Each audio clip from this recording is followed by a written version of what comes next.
Welcome to പെൻഡാൻ. ഞാൻ സഞ്ജു, എൻ്റെ ഒപ്പം ഉള്ളത് അഭിശങ്കർ. അപ്പോൾ ഹൈ റിട്ടേൺ കിട്ടാൻ ഉള്ള ഇൻവെസ്റ്റ്മെൻറ്റ്സ് അല്ലേ ഹൈ റിസ്ക് എടുക്കണം എന്ന് ശരിയാണോ? പൊതുവേ പറയുന്നത് വെച്ചാൽ നമുക്കൊരു നോർമൽ ഒരു മാർക്കറ്റിൽ അല്ലെങ്കിൽ അവൈലബിൾ ആയിട്ടുള്ള ഇൻവെസ്റ്റ്മെൻറ്റ്സുകൾ കാര്യങ്ങൾ ഇപ്പോൾ ബാങ്ക് റിലേറ്റഡ് ആയിട്ടുള്ള ട്രഡീഷണൽ ആയിട്ടുള്ള ഇൻവെസ്റ്റ്മെൻറ്റ്സുകൾ കാര്യങ്ങളുണ്ടല്ലോ, അതിൽ കിട്ടുന്ന ഒരു റിട്ടേൺ എന്ന് പറയുന്നത് ഒരു സാധാരണഗതിയിലുള്ളൊരു റിട്ടേൺ ആയിരിക്കും. ചില ടൈമിൽ നമുക്ക് കാണാം അത് ഇൻഫ്ലേഷനെ ജസ്റ്റ് മീറ്റ് ചെയ്യുന്നുണ്ടാവും, അല്ലെങ്കിൽ ചില ടൈമിൽ ഇൻഫ്ലേഷനായിട്ടും താഴെ ആയിരിക്കും. പണ്ടൊരു കാലത്ത് ഇൻഫ്ലേഷനെ ബീറ്റ് ചെയ്തിട്ടുള്ളത് കിട്ടിയിരുന്നു, പക്ഷേ ഇപ്പോൾ ഇനി അങ്ങനെ കിട്ടും എന്നുള്ളത് നമുക്ക് പ്രതീക്ഷിക്കാനും പറ്റില്ല.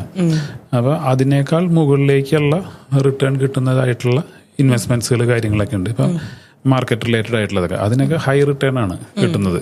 പക്ഷേ അപ്പോൾ അതിന് റിസ്ക്കും കൂടുതലാണ്, കാരണം മാർക്കറ്റിന്റെ ഫ്ലക്ച്വേഷൻസ് കാര്യങ്ങൾ വരാം.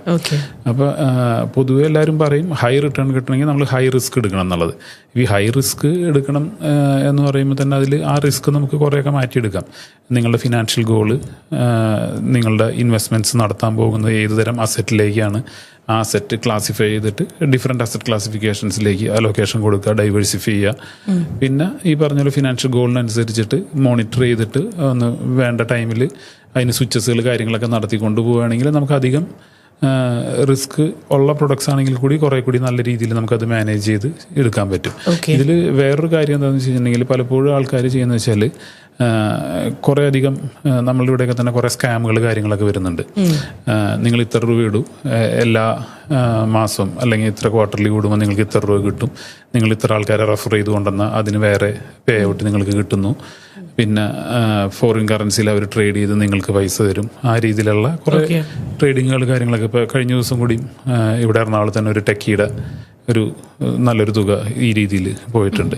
അപ്പോൾ ഇതിലൊക്കെ സംഭവിക്കുന്നത് വെച്ച് കഴിഞ്ഞാൽ നല്ലൊരു പ്രോഫിറ്റ് കിട്ടും എന്ന് പറഞ്ഞു കഴിഞ്ഞിട്ട് ഇതാകുന്നുണ്ട്. പക്ഷേ ഇതിൻ്റെ ഒരു റിസ്ക് ഫാക്ടർ എന്ന് പറയുന്നത് ശരിക്കും പറഞ്ഞാൽ റെഗുലേറ്റഡ് അല്ലാത്ത കുറേ തരം പ്രൊഡക്റ്റുകൾ ചെയ്യുന്നു, അല്ലെങ്കിൽ റെഗുലേറ്റഡ് ആയിട്ടുള്ള പ്രൊഡക്റ്റ് ആണെന്ന് പറഞ്ഞ് തെറ്റിദ്ധരിപ്പിച്ചിട്ട് ലൈസൻസ്ഡ് അല്ലാത്ത രീതിയിലുള്ള പ്ലാറ്റ്ഫോംസിലോ അല്ലെങ്കിൽ ഇത് ചെയ്യുന്നതിനുള്ള ഒരു കറക്റ്റ് റിട്ടേൺസ് കിട്ടും പറഞ്ഞിട്ട് ചില ടൈമിൽ സംഭവിക്കുന്നത് വെച്ചാൽ നിങ്ങളുടെ പേരിൽ ഞങ്ങൾ ഷെയർസ് മേടിക്കുന്നു, ട്രേഡിങ് നടത്തുന്നു എന്നൊക്കെ പറയും. പക്ഷേ ഈ ഷെയർസ് ഒന്നും തന്നെ നിങ്ങളുടെ പേരിൽ മേടിക്കുന്നതല്ല.